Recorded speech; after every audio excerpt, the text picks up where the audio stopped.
यथा निद्रया यह साक्षात् कुरुते प्रबोध समये स्वात्मानमेवाद्वयम् तस्मै श्री गुरुमूर्तये नमः इदं श्री दक्षिणामूर्तये माया छाया वराकी कथमिव लभताम् मयि अनन्ते प्रतिष्ठाम् आस्थाने चेश्वरत्वं गृहणहरिहरा हन्तवन्ने स्फुलिङ्गाः अद्वैते द्वैतखेला गगननलिनवत् स्वप्नवत् जीवमेला श्रीपूर्णानन्दवाणी श्रुतिशिखरसुधा सौंदेनः पुनातु श्रीकृष्णार्जुन संकथामृतनिधे धीरं गभीरं तलं तत्त्वान्वेषं तत्परैरधिगतं कैकेयी न सद्धीवरहि किन्तु प्रत्नविचाररत्ननिकरान् आनीय दाने प्रभु श्रीपूर्णानन्दमृतेन कश्चिदिति तं सर्वात्मना संश्रये अखंडानंद संबोध पूर्तये ब्रह्ममूर्तये सुधास्मृत समाश्लिष्ट नेत्रांतरिस्फूर्तये नमः कांतिशितामृशति निंदित शारदेन्द्रो यत्रैकतो विलसिता मसितांग शोभाम् वृंदावने कृतयामुनगांग संग राधा मुकुंद युगलम तदहं नमामि राधा मुकुंद युगलम तदहं नमामि। ओम पार्थाय प्रतिबोधितां भगवता नारायणेन स्वयं व्यासेन ग्रथितां पुराणमुनिना मध्ये महाभारतम् अद्वैतामृतवर्षिणीं भगवतीम् अष्टादशाध्यायिनीम् अम्ब त्वामनुसन्दधामि भगवद्गीते भगवद्वेषिणी नमोस्तुते व्यास विशाल बुद्धे फुल्लारविन्दायतपत्रनेत्र येन त्वया भारततैलपूर्णः प्रज्वालितो ज्ञानमया प्रदीपः मूकं करोति वाचालं पङ्गुं लङ्घयते गिरिं यत्कृपातमहं वन्दे परमानन्दमाधवम्। 20वें श्लोक से पाठ करेंगे। न प्रहसेत प्रियम प्राप्य नोदुजेत प्राप्त चा प्रियम। ये 8 अक्षर पर ये पढ़ने की ये रीति है, ये अनुष्टुप छंद है ना। तो 8 अक्षर पर एक एक बिंदु लगा लो अपने पुस्तक में तो पाठ ठीक होएगा। अब क्या कर देते हैं आप लोग, पूरा जोड़ देते हैं। अब देखो इसमें गिन लीजिए अक्षर। आ ना से शुरू करें 1 2 3 4 5 6 7 8 प्राप्य तक आएगा। आधा अक्षर नहीं गिना जाता है, आधा अक्षर। अब देखो ना गिना जाएगा, पा गिना जाएगा, हा गिना जाएगा, या अपा, फिर या, फिर पा, फिर या तक। आधे अक्षर जो हैं ये नहीं गिने जाएंगे, तो पाठ में सुविधा हो जाएगी आपको। न प्रहसेत प्रियम प्राप्य, यहाँ विराम होगा हल्का सा।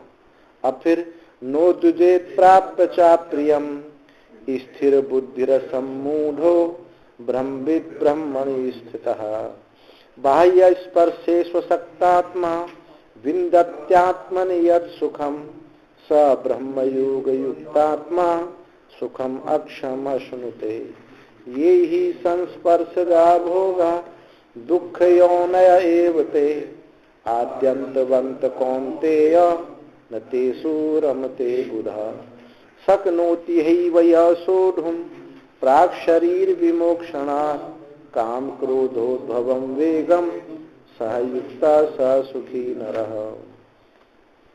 तो 20वें श्लोक पर हम लोग विचार कर रहे थे। न प्रहसेत प्रियम प्राप्य न दुजेत प्राप्त चाप्रियम स्थिर बुद्धिर सम्मूढ़ो ब्रह्मविद ब्रह्मणि स्थितः। प्रहसेत न प्रहसेत प्रियम प्राप्य, प्रिय वस्तु को प्राप्त होकर के वो फूल नहीं जाता, यानी हर्ष को प्राप्त नहीं होता। जो जिसको हम प्रिय समझते हैं वो हमको प्राप्त हो जाए, वस्तु का ये स्वभाव है कि एक ना एक दिन वो छूटेगी, और छूटेगी तो फिर दुखी होना पड़ेगा। इसलिए किसी की इतनी प्रशंसा मत करो कि उसकी निंदा करनी पड़े। सराहो मत, निंदना पड़ेगा। निंदो मत, सराहना पड़ेगा। आज किसी की ज्यादा निंदा करते तो हमको प्रशंसा करनी पड़ सकती है। तो न प्रहसेत प्रियम प्राप्त्य, जो प्रिय वस्तु को प्राप्त होकर के आप हर्ष उल्लास से फूले ना समाये। ऐसा देखा गया, एक का एक बच्चा था, बहुत दिनों से बड़ा गरीबी थी, और बहुत दिनों से जैसे तैसे करके बच्चे को पढ़ाया और उसकी जॉब लगी।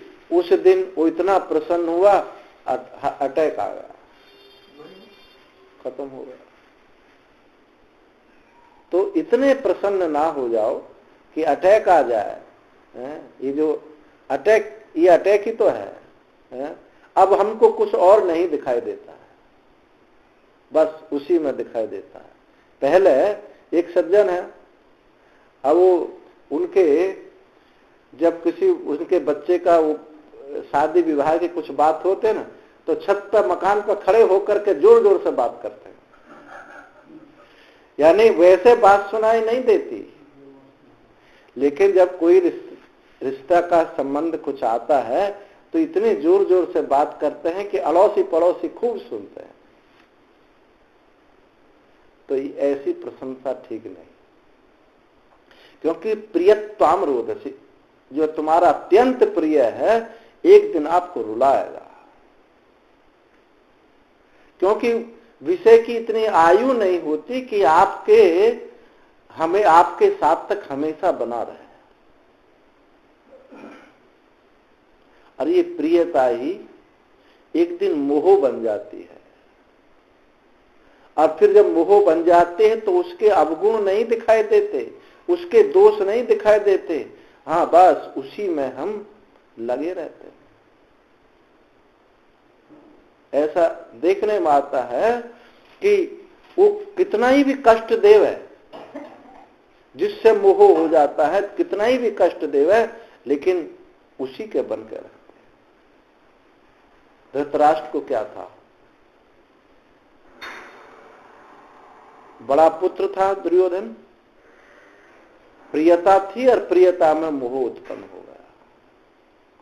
और देखो उस मोह से उसके दुर्गुण भी दोष भी जानते तो भी नहीं छोड़ पाते, और इतना बड़ा महाभारत हुआ। तो जो अत्यंत प्रिय है वो एक दिन अवश्य रुलाता है। धृतराष्ट्र को खूब रुलाया है दुर्योधन ने। हमको ये विचार रखना चाहिए कि जिसको हम प्रिय समझ रहे हैं, अत्यंत प्रिय समझते हैं,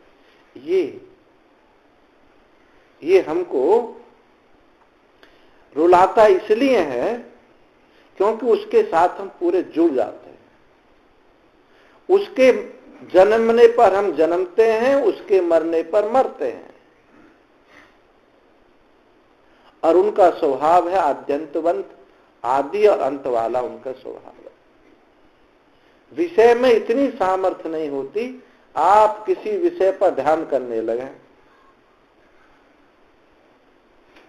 और उसको ये त्राटक करने वाले होते हैं ना, विषय को देखते हैं, ऐसा देखेंगे बिना पलक खोले, अब वो विषय गायब हो जाता है। फिर ऐसे जब किसी का हम ध्यान करेंगे बहुत, तो विषय गायब हो जाता है, आकाश रूप हो जाता है, क्योंकि उस विषय का आधार जो है आकाश है। तस्माद् वा एतस्माद् आकाश संभूतः आकाशाद वायु। ये सारे जो हैं किससे उत्पन्न हो रहे हैं? आकाश उत्पन्न हुआ और सब आकाश से हुए हैं। और आकाश माने अवकाश, पूल, शून्यता। तो सारा दृश्य प्रपंच कहां से उत्पन्न हो रहा है? शून्य से। उसका आधार देखें तो भी शून्य और अंत देखें तो भी शून्य, क्योंकि आकाश में ही लीन हो जाता है।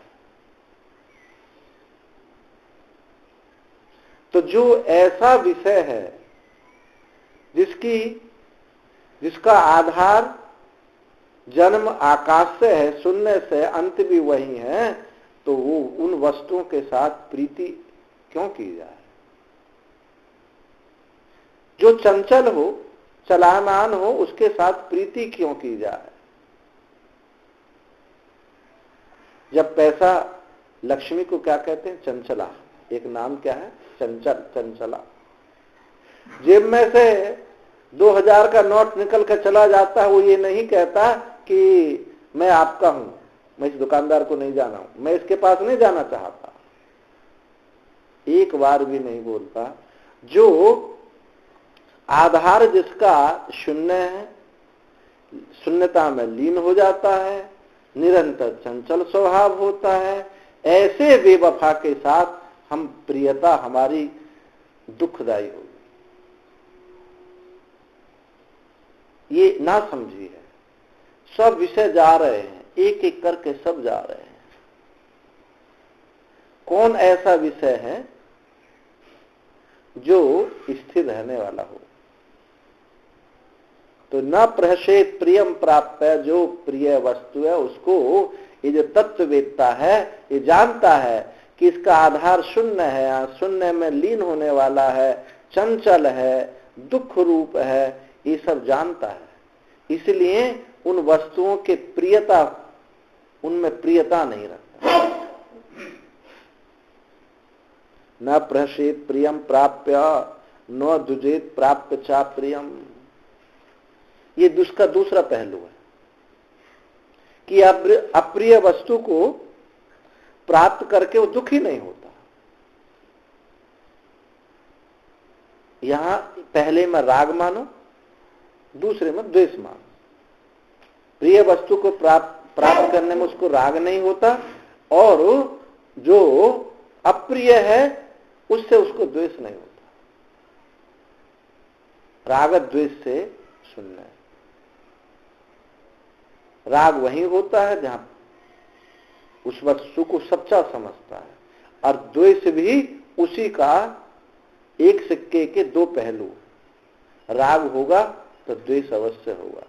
दुश्मनी उन्हीं से होती है जिनसे पहले हमारी बड़ी दोस्ती होती है। सड़क पर चलने वाले से गहरी दुश्मनी नहीं होती है, उनसे दुश्मनी, क्योंकि उनसे राग ही नहीं हुआ है। तो जो प्रशंसा करता है एक दिन उसको उसकी निंदा भी करनी पड़ती है, क्योंकि ये वस्तु चंचल है, स्वभाव से चंचल है, आदि अंत वाली है। तो ऐसा जो ब्रह्मवेत्ता है, ऐसा जो ब्रह्मवेत्ता है वो स्थिर बुद्धि, असम्मूढ़, ब्रह्मवित, ब्रह्मणी स्थिता, चार बात कही,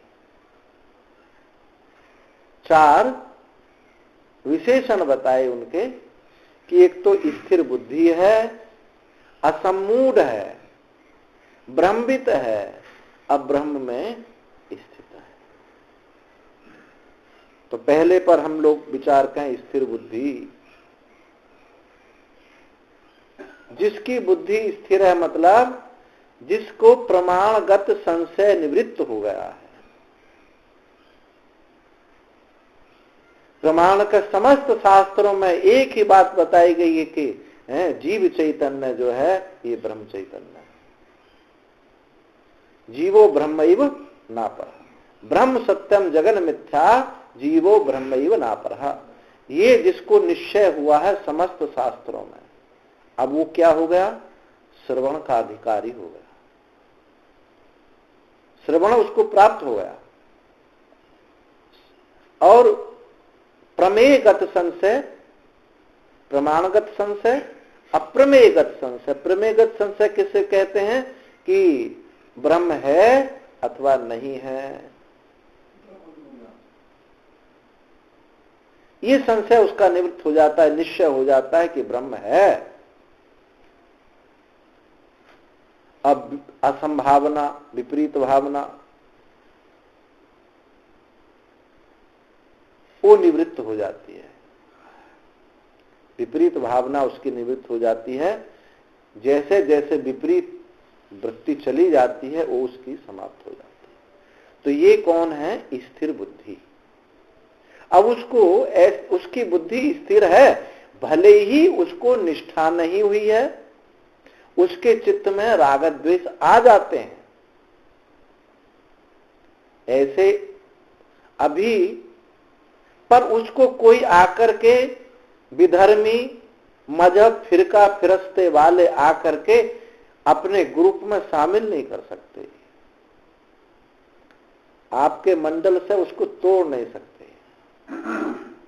उसने निश्चय किया है समस्त शास्त्रों में जीव ब्रह्म की एकता है, उसको कोई भी अहंकारी निरंकारी, ये बहुत सारे कारी बने हैं ना, ये हिला जुला नहीं सकते हैं।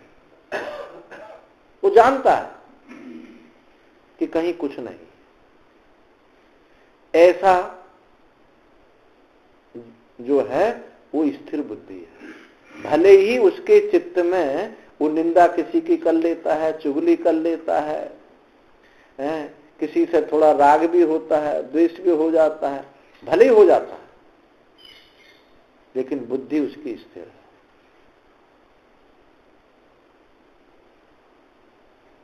वो रागत द्वेष भी, उसके कामक क्रोध भी, मोह भी, उसके इस स्थिर बुद्धि जब वो अभ्यास में बैठेगा तो ये भी निवृत्त हो जाएंगे।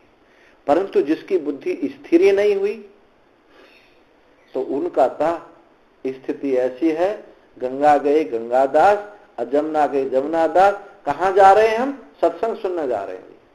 अब ये नहीं मालूम है उस सत्संग का लक्ष्य क्या है, प्रयोजन क्या है, नहीं मालूम उनको। ऐसे बहुत लोग हमको एक भावुक श्रद्धा वाले लोग मिलते हैं, सब जगह जाएंगे, सब जगह चले जाएंगे और सब जगह सेवा करेंगे और निष्कामता से करेंगे।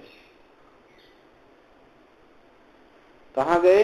हम तो वहां गए थे, हम कहां गए? आज वहां गए थे। अब उनको अपना लक्ष्य स्पष्ट नहीं है, क्योंकि बुद्धि की स्थिरता नहीं है। भले ही वो सात्विक लोग हों, मैं ये नहीं कहता हूं रजोगुणी है तमोगुणी है, भले ही सात्विक हैं, लेकिन बुद्धि का निश्चय नहीं है। ये लोगों की दौड़ बहुत लंबी हो जाती है, पूरा जीवन चला जाता है कि हम सत्संग सुनने जा रहे हैं। लक्ष्य के विरुद्ध जो वास्तव में साधक है, कहीं प्रवचन हो रहा है, कोई संत प्रवचन कर रहे हैं, तो साधक को दृष्टांत भी अच्छे नहीं लगते। विषयांतर तो बहुत बड़ी बात है कि बहुत लोगों की आदत होती है विषयांतर करने की, वो श्रवण नहीं होता, वहां वक्ता का जड़त्व होता है। वक्ता श्रोता की बुद्धि को, वृत्ति को कचरा में जाकर के फेंक देता है, क्योंकि एक विषय जो चिंतन चल रहा है वहां से उठाकर के दूसरे जगह फेंक देता है। ये वक्तृत्व में जड़ता है। तो जो जिनकी स्थिर बुद्धि नहीं है, सात्विक होकर के भी अपने लक्ष्य से भटके हुए हैं। अब ये कैसे होगी? घनघोर गुरु परंपरा से, सत परंपरा से श्रवण करना। अब प्रश्न ये उठता है कि गुरु तो बहुत है, जगह जगह गुरुओं के थान लगे हुए, सब कहते हैं कि हमारे गुरु जी ब्रह्मनिष्ठ है। अब किसको माने, ये समस्या होती है बहुत लोगों के सामने। तो ये समस्या की निवृत्ति कैसे हो, इसके लिए जो शास्त्र प्रतिपादित सगुण साकार, सगुण निराकार परमात्मा भगवान का भजन करें, उनसे प्रार्थना करें और अपनी अनादि सत परंपरा को छोड़े नहीं। अर्थात कहने का मतलब, जिन लोगों ने स्वाध्याय नहीं किया है, इस अध्यात्म में काखा नहीं सुना है, ना उसका प्रयास कर रहा है, तो वो तो गंगादास जमुनादास ही रह जाते हैं। और जिनको निश्चय समझ भी है, उनको भी हमको घनघोर श्रवण करना चाहिए। योग वासिष्ठ में वशिष्ठ जी महाराज कहते हैं राम जी को कि श्री राम तुम घनघोर श्रवण करो। श्रवण, घनघोर श्रवण क्या है? जिसमें विषयांतर नहीं होता है, विस्तार को भले ही प्राप्त हो जाए लेकिन विषयांतर नहीं होता, उसको बोलते हैं घनघोर श्रवण। तो जिसकी बुद्धि ने निश्चय कर लिया है समस्त शास्त्रों में जीव ब्रह्म की एकता का ही प्रतिपादन है, अब्रह्म है, ब्रह्म मेरी आत्मा है, विपरीत प्रत्यय नहीं होता है, विपरीत भावना नहीं होती है, उनका निश्चय हो गया है, पर अभी विपरीत भावना उनको हिला देती है। असम्मूढ़ है, दूसरा विशेषण बताते हैं, असम्मूढ़ है। असम्मूढ़ किसे कहते हैं? जिसने संपूर्ण जगत को सत्ता शून्य जाना, लेकिन फिर भी सत्ता शून्य होने पर भी विपरीत भावना आ जाती है, भले चली जाती है। ज्ञाते, विवेक चूड़ामणि में कुछ श्लोक है, ज्ञाते ब्रह्मणि स्थितः, उस परमात्मा के ज्ञात होने पर भी अनादि वासना खींच लेती है, अनादि वासना खींच ले जाती है, क्योंकि निष्ठा नहीं हुई है, बुद्धि की स्थिरता हुई है। बुद्धि की स्थिरता हो गई, फिर दूसरे में बताया असम्मूढ़ है, कहीं लटकता नहीं है, भटकता नहीं है, वो अटकता नहीं है। मूढ़ माने रुक जाना। कहते हैं ना, गाय का प्रसव मूढ़ हो गया। लोक में संवाद में बोलते कि गाय का प्रसव जो मूढ़ हो गया है, अर्थात दिखना बंद हो गया है, रास्ता नहीं दिखाई देता है। तो जो असम्मूढ़ है उसको वो कहीं लटकता भटकता नहीं है, जगत को सत्ता शून्य देखता है। फिर भी सत्ता शून्य देखने पर भी विपरीत भावना आ जाती है, क्योंकि ये विपरीत भावना बिना निधिध्यासन की जाती नहीं। श्रवण करते हैं, मनन करते हैं, निश्चय हुआ है, विपरीत भावना आ जाती है। विपरीत भावना, उसका जन्म तो नहीं होगा, परंतु एक जो विलक्षण आनंद है जीवन मुक्ति का है, वो निर्द्वंदता नहीं आती है। और जब तक जीवन में निर्द्वंदता नहीं आती तो महात्मा पना भी सिद्ध नहीं होता है। निश्चय करके कि जिसने निश्चय किया है वो आसन पर बैठ करके पकाता है, उद्निष्ठा में डूबता है, उसको वो जगह जगह उसको बताता नहीं है कि तुम हमारी बात सुनो, जगह जगह बताता नहीं है, उसमें बैठता है। एक संत थे, हम कुछ बोले तो क्या बोलते हैं, पचाओ, बार बार में बोलते रहते पचाओ बचाओ। तो वो यही है, निश्चय होने पर भी हम उसमें बैठे तभी निष्ठा होगी, विपरीत भावना तभी हटेगी। तो ये जो सम्मूढ़ता है, यही है कि जगत को सत्ता शून्य देखता है और कहीं किसी में लटकता भटकता नहीं है, ऐसा जानता है।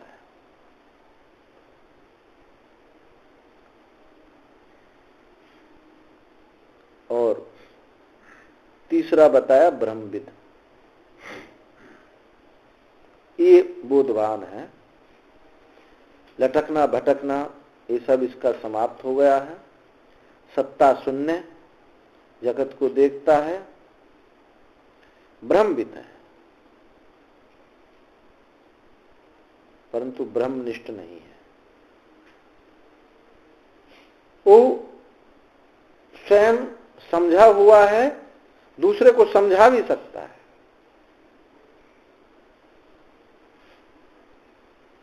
पर निर्द्वंदता में यहां भी कमी है। एक देखो, एक होता है मायामल, एक होता है आणवमल। मायामल तो ये सबको मालूम पड़ता है, कर्म का जो मल है, कर्ता भोक्ता का जो मल है, मायामल है। एक आणवमल होता है, आप अच्छे से समझे हुए हैं उस तत्व के विषय में और दूसरे को समझा भी सकते हैं, सूक्ष्माति सूक्ष्म बात समझा सकते हैं। इसमें बहुत लोग अटक जाते हैं, परंतु स्वतंत्रता, स्वच्छंदता, निर्द्वंदता नहीं आती है। कहीं कुछ समस्या आई तो हिल जाते हैं, और वैसे उनके ज्ञान में कोई कमी नहीं। कहीं शिष्य संबंधित, आश्रम संबंधित, पुत्र संबंधित कहीं कोई ऐसी समस्या आती है तो वो हिल जाते हैं, व्याकुल हो जाते हैं। तो स्वातंत्रहीन बोध का नाम है आलममल। जो हमारे मिशनों में अधिकांश साधु होते हैं, जो वेदांत का कोर्स करते हैं, 3-3 साल का कोर्स करते हैं और खूब प्रवचन करते हैं, केंद्र उनके बने हुए होते हैं बड़े बड़े शहरों में, परंतु उनको कहीं ऐसी स्थान पर रहना हो जाए तो वो बड़े व्याकुल हो जाते हैं। एक संत बड़ा उनका वो प्रतिष्ठित है मिशन के,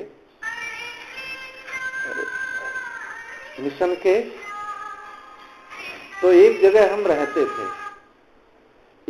रहते थे, स्वामी राम तीर्थ गुफा, गंगा किनारे एक पत्थर था, उसके ऊपर एक गुफा, वो पत्थर रखा तो ऋषिकेश से ऊपर।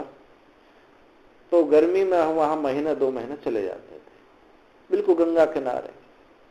अब वहां ना कोई बस्ती थी, तो भोजन की बड़ी, कहाँ भोजन करें, तो वहां से 2 किलोमीटर दूर एक मंदिर था, संत स्थान था, वैष्णव संत थे वहां।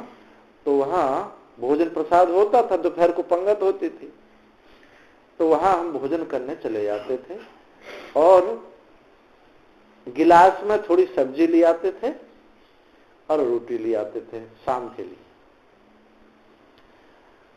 और वहां जो गुफा में ही एक पत्थर पे कुछ रेत चढ़ा करके गिलास रख के चारों तरफ से उसको गड्ढा सा बना के और गंगा जी का जल उसमें भर देते थे।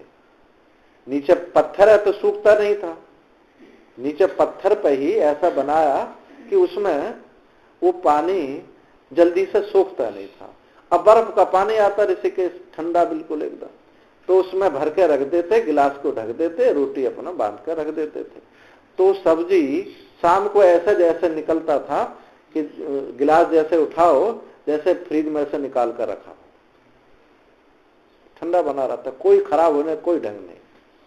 अब वहां महीनों रहते थे। तो एक दिन वो मिशन के साधु खूब प्रवचन करते, पढ़ाते, और हमारे पास एक गीता थी, केवल एक शंकरानंद गीता, अब उसी को हम पढ़ते थे, अपना ध्यान करते थे। तो वो आए अपने भक्त शिष्यों के साथ और हमारे पास आए, जानते थे, हम भी जानते थे उनको।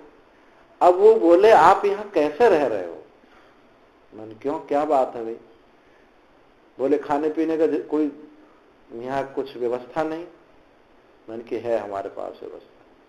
तो बोले दिखाओ क्या है। उनको लगा कि वे झूठ बोल रहे हैं, ऐसे ही कर रहे हैं। मैंने कि देखो ये हमारे फ्रीज रखी है, फ्रीज में गिलास, ये सब्जी रखी है, अगर ये खराब हो जाए तो हमको बताना, छू के देखो ठंडी है नहीं है। तो बोले हम तो नहीं रह सकते, हम नहीं रह सकते। और रोटी तो ठंडी है, अब ये तो पेट खराब कर देगा, और ऐसा हो जाएगा वैसा हो जाएगा, फिर आप साधना कैसे करेंगे? अब उन्होंने बहुत सारे हेतु ऐसे बताए। तो ये क्या है? स्वातंत्रहीन बोध। हम जहां व्यवस्थिति है, जहां हमको दूध मिलेगा, है, हमारा पेट यहीं साफ रहेगा। जहां कोई व्यवस्था नहीं है, यहां हम नहीं रह सकते।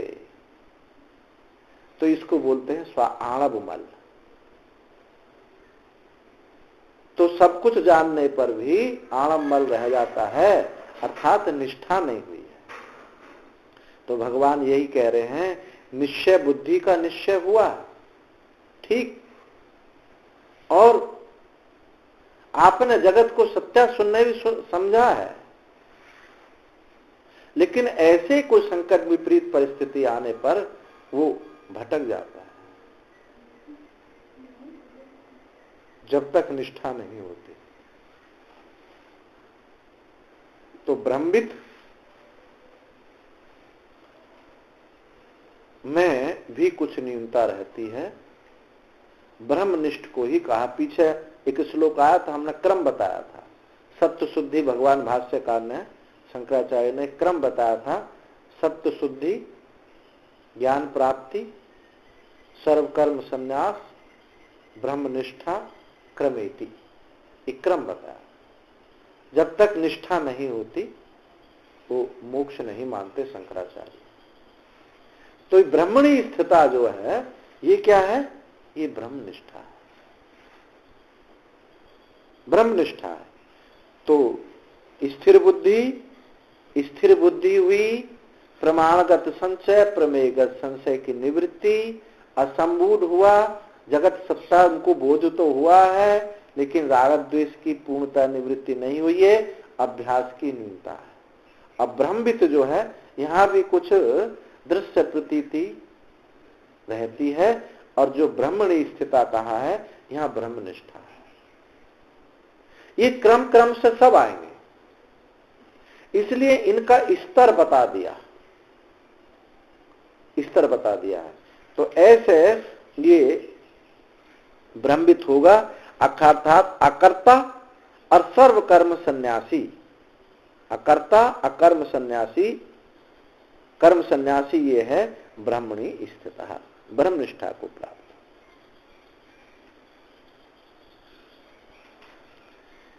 और ऐसे भी समझ सकते हैं कि स्थिर बुद्धि क्या है? श्रवण है, श्रवण है। और असंबूढ़ ये क्या है? निश्चय किया, मनन है। अब ब्रह्मविद क्या है?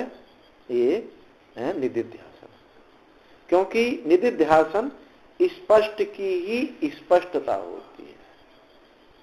निधिध्यासन माने स्पष्ट की स्पष्टता, जो आपको स्पष्ट हुआ है वो विपरीत भावना घेर लेती है, और विपरीत भावना की निवृत्ति वो निधिध्यासन है। देखो ध्यान, और निधिध्यासन में अंतर है। ध्यान में कर्तृत्व रहता है, अज्ञात कर्तृत्व रहता है। योग में अज्ञात कर्तृत्व रहता है, कर्तापना वहां होता है और विपरीत भावना को हटाता है। ध्यान एक अवस्था को, एक स्थिति को बनाता है। आप सगुण ध्यान कर रहे हैं तो भगवान श्री कृष्ण की मूर्ति एक बनाने की कोशिश करता है, बिगड़ जाती है, बार बार बिगड़ जाती है। कभी कभी ऐसा होता है कि मुकुट रह जाता है, सिर गायब हो जाता है, मन की एकाग्रता नहीं है इतनी। कभी चरण गायब हो जाते हैं, बिलबिला जाता है कि भाई भगवान के चरण कहां गए। तो वहां एक आकृति बनाता है, कुछ विषय ना आने पाए, एक ऐसी स्थिति बनाता है, एक ऐसी अवस्था बनाता है। वहां बनाना है, स्थूल नहीं है लेकिन बनाना है। और जहां कुछ बनाना होता है वहां है को नहीं देख पाता है। जो मौजूद है, निरंतर है, अस्तित्व है, उसको नहीं देखता, उसको बनाने में रह जाता है। और निधिध्यासन में क्या है, कुछ बनाया नहीं जाता है, ना कोई अवस्था आकृति नहीं बनाई जा रही है। जो स्पष्ट आपका अस्तित्व श्रवण से, जो श्रवण के मनन के द्वारा जो स्पष्ट हुआ था, जो ओझल सा था, भान तो हो रहा था, लेकिन विपरीत भावना से दब सा जाता था। उस विपरीत भावना की निवृत्ति होती है, बस कुछ बनाता नहीं। आप हरिद्वार में हर की पैड़ी पर देखें, घाट पर जंजीरें पड़ी हुई, बहाव बहुत तेज है गंगा जी का। एक आदमी ऐसा है कि नदी जंजीर को पकड़ लेता और गोता लगाता है, उसको नदी के थपेड़ों को हटाता है, गोता लगाता पकड़ करके। और एक ऐसा होता पकड़ने की कोशिश कर रहा है जंजीर को और नदी के बहाव को काट रहा है। अब ये दोनों इसी प्रकार से समझिए। जिसने पकड़ लिया है, यानी जिसको स्पष्ट हो गया है, वो केवल विपरीत भावना हटा रहा है, कर्तृत्व पूर्वक नहीं कि मैं इनको हटा रहा हूं, क्योंकि कर्तृत्व उसका मिट गया है। और जो ध्यान है वो पकड़ने की कोशिश कर रहा है, आकृति बना रहा है, एक स्थिति बना रहा है और विपरीत भावना को हटा रहा है। तो एक में कर्तृत्व है और एक में कर्तृत्व मिट गया है, केवल विपरीत भावना है। प्रयास जरूर है। अब प्रयास में आप समझो कि प्रयास है तो करता होगा, वो इस ढंग से उसका प्रयास है कि प्रयास से कर्तृत्व ही मिट रहा है। एक प्रयास ऐसा है जिसमें कर्तृत्व पुष्ट हो रहा है और एक प्रयास ऐसा है उसमें कर्तृत्व मिट रहा है। क्रिया तो दिखाई दे रही है। जैसे एक दृष्टांत से समझें, एक पेड़ की डाली है, उस डाली पर पेड़ के तना की तरफ बैठ करके कोई शाखा को काटे तो क्या होगा, शाखा नीचे गिर जाएगी और उस शाखा पर बैठा रहेगा। और एक शाखा की तरफ बैठ करके मूल की तरफ से काटे तो शाखा के साथ स्वयं गिर जाए। तो ये जो प्रयास है निधिध्यासन में इस प्रकार का है कि प्रयास होते हुए भी कर्तृत्व मिट रहा है, और ध्यान में प्रयास है और कर्तृत्व वहां अज्ञात रूप से है। इसलिए समाधि में कर्तापना है, अज्ञात करता है। और भक्ति में कर्ता क्या है? गौण करता है। एक प्रभु मैं नहीं, आप करते हैं, आप ही करने कराने वाले हो, मैं नहीं करता। और योग में अज्ञात करता है समाधि में, और वेदांत में अकर्ता है। वहां कर्तृत्व की कोई कहीं गुंजाइश नहीं। तो ये निधिध्यासन ब्रह्मविद क्या है? निधिध्यासन है, या स्पष्ट की ही स्पष्टता है। और ब्रह्मनिष्ठ आगे जो ब्रह्मणी स्थिता कहा, ये ब्रह्मनिष्ठा है। चाहे इस क्रम को बिठा लो, जो पहले वाला क्रम बिठा लीजिए। जो ऐसा हो गया, ये सब उस ब्रह्मवेत्ता के लक्षण बताए जा रहे हैं। आगे के श्लोक में कहते हैं, बाह्य स्पर्शे स्वशक्तात्मा विन्दत्यात्मनि यत् सुखम स ब्रह्म योग युक्तात्मा सुखम अक्षम अश्नुते। बाह्य स्पर्शेषु असक्तात्मा, स्पर्शेषु बाह्य स्पर्शों में, तो स्पर्श से आप क्या क्या लगाएंगे? पूरा शब्द, स्पर्श, रूप, रस, गंध। ये बाह्य स्पर्श जहां जहां अपने से अन्य को हम स्पर्श करते हैं, वो सब बाह्य स्पर्श है। अपने से अन्य, अपने से अन्य क्या है? प्रत्यक्ष है, परोक्ष है, अपरोक्ष है। ये सब क्या है? आप इनके दृष्टा हैं। जैसे प्रत्यक्ष कैसे कहते हैं? प्रति अक्ष दृश्यते, दृश्यते प्रति दृश्यते इति अक्षा। जो आंख के सामने है, आंख के सामने जो है, जैसे हमारे सामने, मेरे सामने आप लोग बैठे हैं, क्या है? प्रत्यक्ष है। परोक्ष क्या है? आंख के सामने तो नहीं है, लेकिन मन जाता है। यहां से बंबई, दिल्ली, ये सब क्या है? परोक्ष है। ये स्वर्ग क्या है? परोक्ष है। स्वर्ग नरक जो है, ये सब परोक्ष है। इंद्रियों का विषय नहीं होकर के मन का विषय होता है, उसको परोक्ष बोलते हैं। और एक प्रत्यक्ष भी है, ना तो परोक्ष की तरह है और ना ही इंद्रियों के सामने प्रत्यक्ष के समान है। वो क्या है? राग है, द्वेष है, काम है, क्रोध है, ईर्षा है, सुख दुख आदि सब, ये अपरोक्ष है। प्रत्यक्ष भी इनको नहीं कहा जाता, परोक्ष भी नहीं कहा जाता, अपरोक्ष है। आप इनको देख रहे हैं। मेरे चित्त में ईर्षा हुई, काम आया, ये आपको मालूम पड़ता है। तो बाह्य स्पर्शेषु मतलब जो प्रत्यक्ष, परोक्ष, अपरोक्ष, यानी अहंकार आदि देहांतान, अहंकार से लेकर देह पर्यंत, अहंकार से लेकर के ब्रह्मलोक पर्यंत, ये सब क्या है? बाह्य स्पर्श है।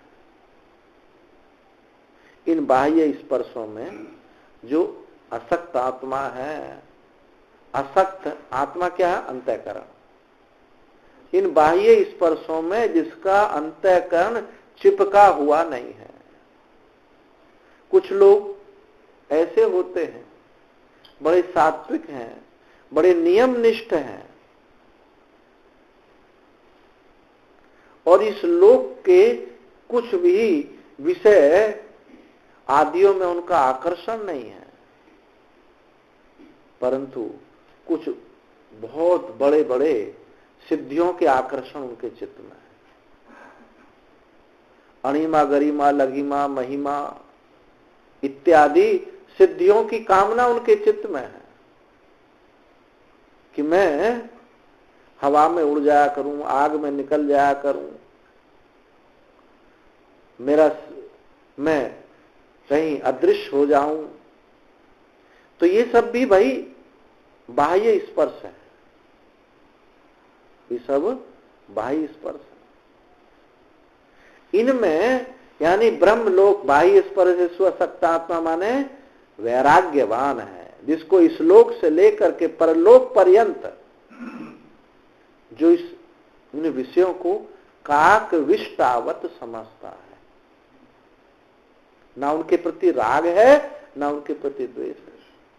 इसको वैराग्य नहीं कहते। हम नंगे रहते हैं, चलो तुम दूर बैठो, हटो हटो, हैं ये गृहस्थ है, चलो यहां बैठो, ऐसा बोलते हैं। व्यवहार में देखे हैं महात्मा लोगों के जीवन में, ये इसको वैराग्य नहीं कहते। घृणा का नाम वैराग्य नहीं। इसलिए भगवान शंकराचार्य ने कहा काकविष्टावत। काकविष्टा जैसे कौवा की विष्टा होती है, उसको किसी के प्रति ना ग्रहण करने की इच्छा होती है और ना उसको यहां से हटाओ, ऐसी इच्छा होती है। ना उसके प्रति राग है ना द्वेष है। अगर हमको हटाने वाली बात है तो हमारा द्वेष है, और एक ना एक दिन हमको वो ग्रहण करना पड़ेगा। एक बार उड़िया बाबा जी महाराज बैठे हुए कुछ भक्तों को सुना रहे थे, संतों को। तो एक वहां संत आए और बस एक कॉपीन लगाए थे, और बाबा ने उनको सहज रूप से जैसे कह दिया कि भाई शास्त्र विधान है, कॉपीन को ढकने के लिए भी 1 फीट 1.5 फीट का कपड़ा तुम रख सकते हो, समाज में जाते हो। तो उन्होंने उड़िया बाबा जी को बड़ी सुनाई। तो बाबा नहीं है तो ये ढोंगी है, ये है ऐसा। तो उनका उड़िया बाबा जी ने जब चले गए, उन्होंने कहा कि देखो इस बाबा का इन रेशमी वस्त्रों में इतना गहना आकर्षण है, और ये बहुत थोड़े दिनों में देखना रेशमी वस्त्रों से आच्छादित रहे, इतना जबरदस्त आकर्षण है इसको। और यही हुआ, कुछ समय के बाद में रेशमी वस्त्र पहन के आए। तो जिस वस्तु को हम ज्यादा हटाते हैं उसके प्रति हमारी आसक्ति उतनी गहरी होती है। आसक्ति ये नेगेटिव भी चलती है, पॉजिटिव भी चलती है। किसी से गहरा आसक्ति हो तो उसकी कहीं ना कहीं से चर्चा ले आते हैं, कहीं ना कहीं से ढूंढ ढांड कर उसकी चर्चा ले आते हैं। ये क्या है? आसक्ति। नेगेटिव हो पॉजिटिव हो, वो विषय हमारे सामने रहे, हमसे अलग ना होने पाए, ये है आसक्ति। हमारा बेटा ऐसा, हमारे बेटा ने ये किया, कहीं कोई चर्चा ना हो तो भी ले आते हैं आसक्ति। एक बारात गई एक गांव में, तो उससे पूर्व उसी परिवार में एक शादी और हुई थी। उस समय गरीबी का समय था। पहले लोग किसी के जूता पहन के चले जाते बारात में। आज ये स्थिति है कि घर में 50 जोड़ी जूता रखे रहते हैं, वो फटने नहीं पाते, पहले ही दूसरे ले लेते हैं। तो अब जो पहली लड़का शादी हुई, उसके कोट पैंट पजामा वजामा सब जो है, जूता सब रखे। अब उसी परिवार में फिर थोड़े दिन पीछे दूसरी शादी हुई, तो भैया कौन खरीदे? उससे उसने पजामा ले लिया, और वो पजामा पहन करके दूल्हा गया। अब जिसका पजामा लिया था वो नजर रखता था पजामा कि भाई ऐसा ना हो कहीं कुछ गड़बड़ कर दे, कहीं दाग लगा दे, कुछ करे। अब जिसका पजामा वो ध्यान रखा, उसके साथ ही साथ रहता था और कहता यहां मत बैठ, यहां बैठ। अब गांव के कुछ लड़के बच्चे आए, बोले भाई दूल्हा देख ले। तो दूल्हा देखना है, और दूल्हा देखा तो उसने कहा कि देखो भाई कोट भी इसी का है, टाई भी इसी की है, ये पजामा मेरा। पजामा मेरा है। अब वो जब लड़के चले गए तो बोले जब हमारी बेइज्जती करानी थी तो भैया हमको दिया क्यों? भाई गलती हो गई, हम कान पकड़ते, अब ना कहेंगे। अब और बच्चे आए तो कभी पजामा को झाड़ देता था झाड़ देता। फिर उनसे कहा कि देखो भाई कोट भी इसी का है, अरे पजामा भी इसी का। कोई पूछ नहीं रहा तो भी। अब और बच्चे आए, उन्होंने उनसे बोला कि मैं पजामा की कोई बात ही नहीं करता। तो ये है भाई आसक्ति है। ये जो पजामा है ये नेगेटिव भी चलता है, पॉजिटिव भी चलता है, प्रशंसा में भी चलता है, निंदा में भी चलता है। तो जो बाह्य स्पर्श है इन बाह्य स्पर्शों में वो इनसे आसक्त है, ना उसके प्रति राग है ना उसके प्रति द्वेष है, ऐसा जिसका अंतःकरण है। बाह्य स्पर्शेषु सक्तात्मा विन्दति आत्मन्यत् सुखम। आत्मा में उस सुख को, यत् सुखम, उस सुख को प्राप्त करता है। और उस सुख का विशेषण बताया है अक्षयम, सुखम अक्षयम। वो कैसा सुख है? क्योंकि सुख जो है, देखो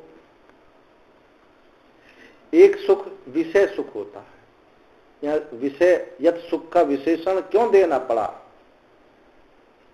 पंचदशी में आप देखेंगे ब्रह्मानंदे विद्यानंदे, ब्रह्मानंदे विषयानंदे, ब्रह्मानंदे अद्वैतानंदे, ब्रह्मानंदे, क्या रह गया? एक ध्यान से उतर गया कोई। ये सब प्रकरण है, आनंद प्रकरण। तो सुख अनेक प्रकार के हैं। एक विषय जन्य सुख है, एक मनोराज्य सुख जन्य सुख है। मनोराज में बड़ा आनंद आता है, अलग बैठे बैठे मनोराज्य करते हैं, आनंद आता है। एक अभिमान जन्य सुख है, एक विषय जन्य सुख, एक मनोराज्य का सुख। कोई स्वप्न में कोई राजा हो जाए रोज तो बड़ा उसको सुख आता है, फिर वो जागना नहीं चाहेगा, सोना चाहता है। एक विषय का सुख तो सबको समझ में है कि ये गुलाब जामुन खाई, रसगुल्ला खाया तो बड़ा सुख हुआ। मनोराज्य का सुख इसी प्रकार का खूब सुख होता है।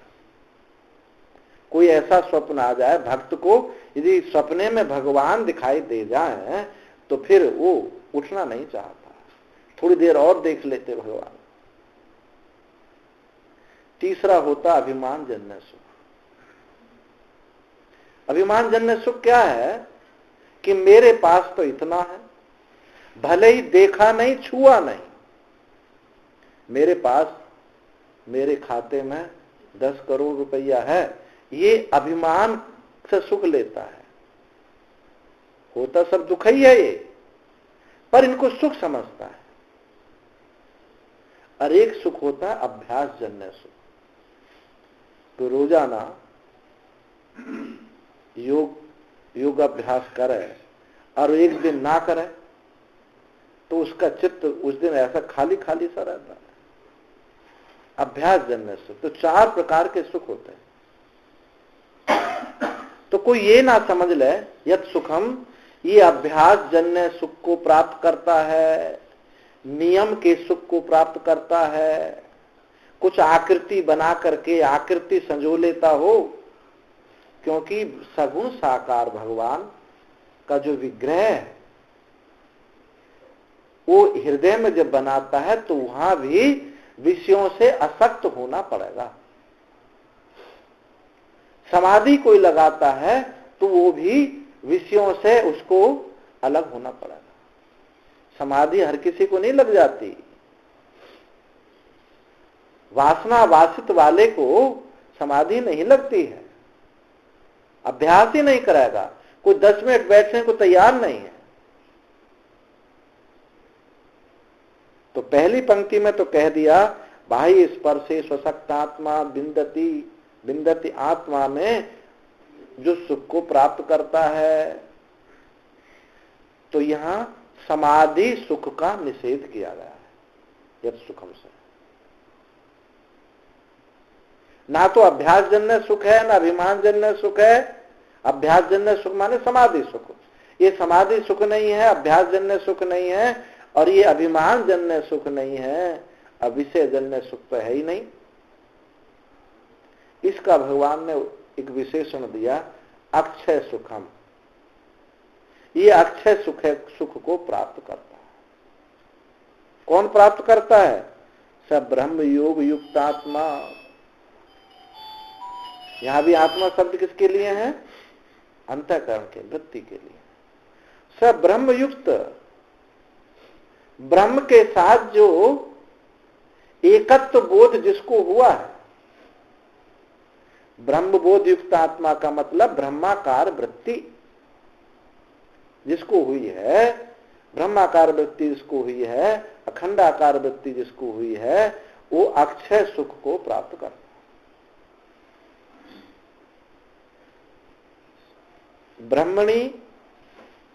ब्रह्मणि युक्त अंतःकरण यस्य इति ब्रह्म योग युक्त आत्मा। वृत्ति ने अपने अस्तित्व को ही जहां विषय किया है, अन्य उसका, अपने स्व से अन्य उसका विषय नहीं। स्व का विषय अपने स्व को विषय करे तो कोई कहेगा या आनंद को विषय करे। तो प्रश्न होना चाहिए, क्या ये जो अक्षय सुख है, क्या ये आनंदानुगत समाधि है? योग दर्शन जिसको कहता है, क्या ये अस्मितानुलंबन समाधि है? क्योंकि अस्मितानुलंबन स्व में लगती है।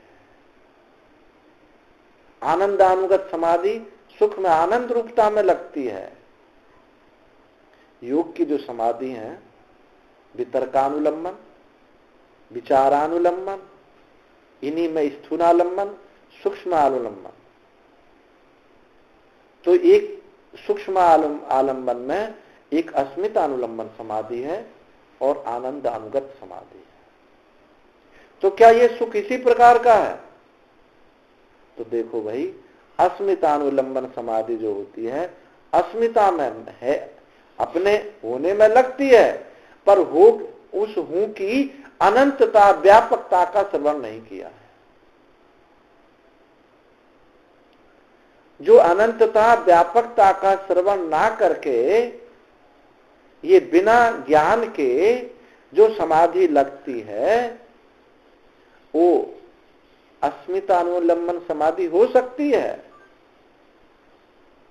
आनंद में समाधि हो सकती है, भेद भले ही ना मालूम पड़े, लेकिन वहां भेद बीज रूप में मौजूद होता है, बीज रूप में मौजूद होता है। वो अक्षय सुख नहीं हो सकता। इसलिए भगवान ने यहां ये विशेषण डाल दिया, पहला सुख, पहली पंक्ति की अति व्याप्ति समाधि में हो रही है। बाह्य स्पर्श असक्तात्मा, बाह्य स्पर्श में जो असक्त है, चिपकता नहीं है, और सुख, आत्मा में सुख को प्राप्त करता है। तो यहां अति व्याप्ति दोष है। ये अति व्याप्ति दोष कहां हो गया है? ये अति व्याप्ति दोष समाधि में हो गया है। समाधि में भी ये लक्षण जा रहा है। इसलिए भगवान ने फिर आगे दो शब्द डाले, एक तो ब्रह्म योग युक्त आत्मा है और अक्षय सुख। इन दोनों शब्दों को डालने से ये अति व्याप्ति दोष की निवृत्ति हुई। जिसने अपने स्व को बृहद समझा है, अनंत समझा है कि मैं अनंत हूं, मैं बृहद हूं, मैं चैतन्य स्वरूप हूं यानी ज्ञान स्वरूप हूं, तो वो है ब्रह्म योग युक्त आत्मा। उस ब्रह्म योग युक्त आत्मा का जो सुख होगा वो आत्म पर्यावसायी आत्मरूप सुख होगा। वो विषय जन्य सुख, अभिमान जन्य सुख, अभ्यास जन्य सुख, अभ्यास जन्य सुख ये नहीं होगा। इसलिए ब्रह्म इस पूरे श्लोक में इन दो शब्द बहुत, इनका बहुत बड़ा महत्व है, अक्षय सुख और ब्रह्म योग युक्त आत्मा। इस ब्रह्म योग युक्त आत्मा से अक्षय सुख प्राप्त करता है, आत्मस्वरूप सुख स्वरूप हो जा, सुख प्राप्त नहीं करता बल्कि सुख स्वरूप होता है, अनुभव स्वरूप होता है। ऐसा उस सुख को प्राप्त कर लेता है। ये जो और जो विषय सुख है, वो विषय सुख तो कैसे हैं?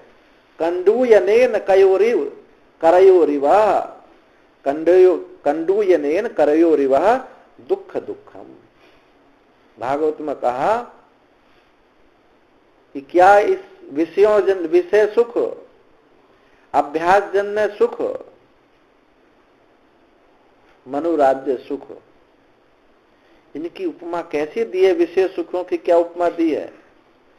सुखदेव जी महाराज कहते हैं ये कंडूयेन, खुजली, किसी को दाद हो जाए तो खुजाने में बड़ा मजा आता है। खून निकलते रहते हैं, खून निकल जाए लेकिन खुजाता रहता है। कहते हैं ना, दाद में खाज या राज, दाद में मजा है या राज में मजा है। ये राज का मजा ये भी विषय मजा है और खाज का मजा भी विषय मजा है। तो सुखदेव जी महाराज कह रहे हैं कि जो ये विषय, संसार के विषयों का सुख तो खाज के मजा के समान है, क्योंकि कंडूयनेन कयोरिवा दुख दुखम, ये दुख ही देने वाले हैं। आज बड़े मनोहर प्रीति युक्त लग रहे हैं लेकिन कल को दुख देते हैं, दुख अवश्य देते हैं। तो ये जो सुख है, इस प्रकार का सुख, संसार के सुख, ये दुख रूपी है। यानी संसार का जो सुख है, दुख के अभाव का नाम सुख है। एक सुख स्वरूपता है, एक दुख के अभाव का नाम सुख है। थोड़ी देर के लिए दुख हट गया, सुख हुआ। संसार के जो विषय हैं थोड़ी देर के लिए नहीं रहे, सुख मालूम पड़ता है। ये क्या है? आनंदमय कोश, आनंदमय कोश है। विषय नहीं है, विषय का अभाव है, तो जो सुख आ रहा है आनंद चुंबित तनु, शंकराचार्य कहते हैं आनंद चुंबित तनु। जैसे आनंद का प्रतिबिंब पड़े या आनंद की कोई बूंद गिर जाए, इस संसार के विषय ऐसे, उस आनंद की एक सीख के बराबर ये है जिससे सारा जगत तृप्त हो रहा है। सीकरते त्रिलोक सुपासी, उस आनंद की फुइया के से सारा जगत तृप्त हो रहा है, सुख स्वरूपता नहीं। तो ये सुख, संसार के सुख वस्तुतः सुख नहीं है, ये तो क्या है? दुख ही है। इसलिए अक्षय सुख जो प्राप्त करता है, उस अक्षय सुख वही प्राप्त करता है जो ब्रह्म योग युक्त आत्मा है। ये सब अक्षय सुख, उपासक भी अक्षय सुख को प्राप्त नहीं करता, योगी भी अक्षय सुख को प्राप्त नहीं करता।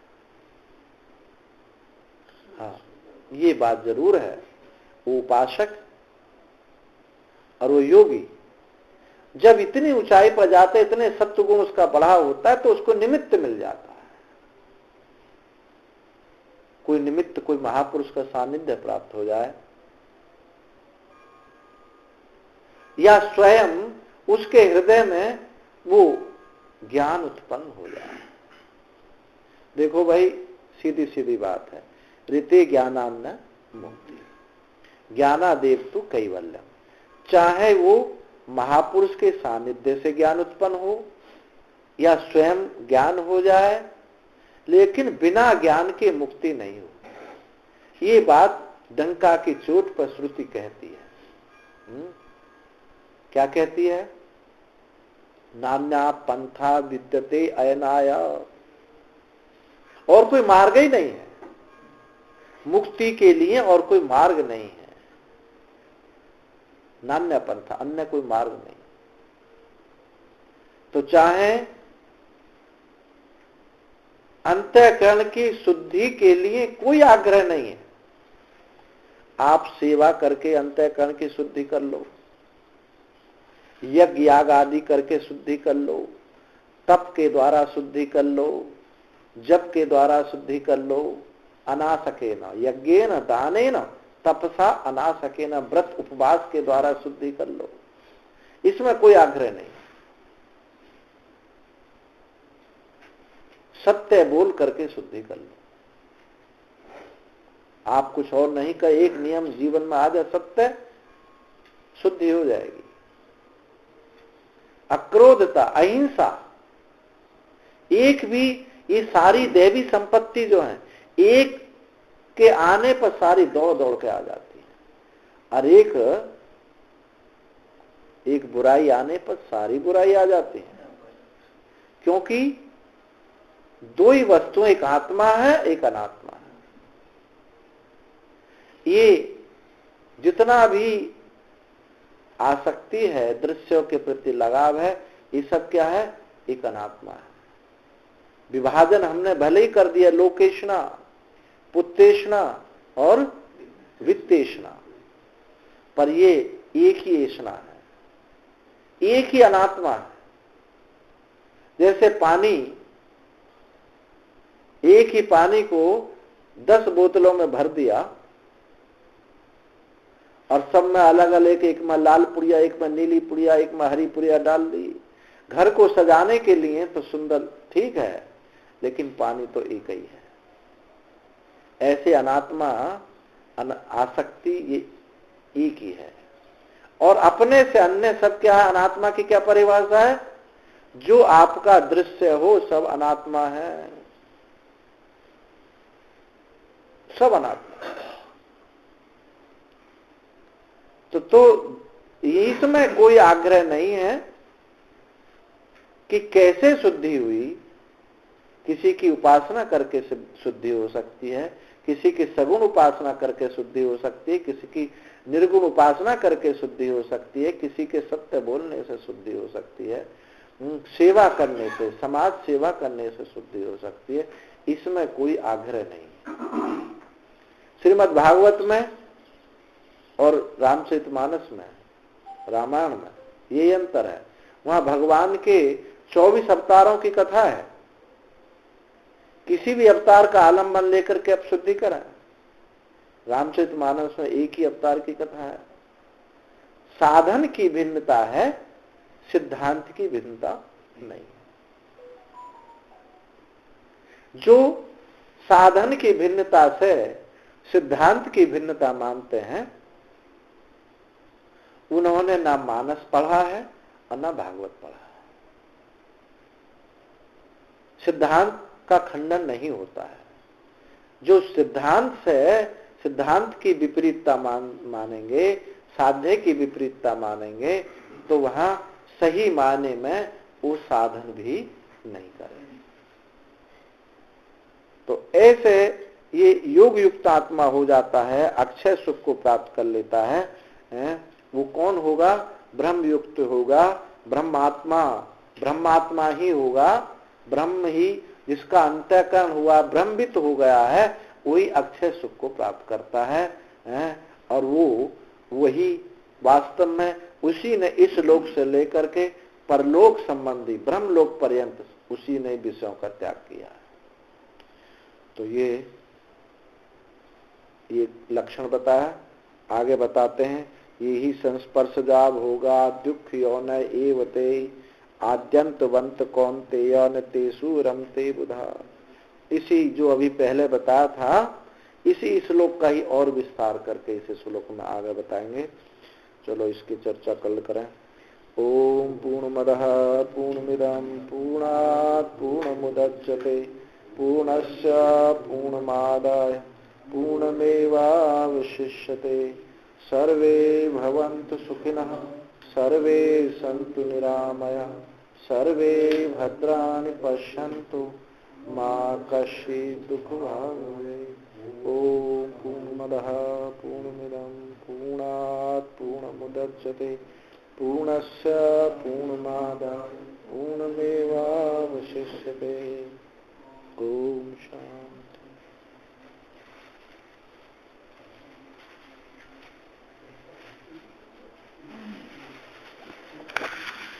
ओम हे नारायण।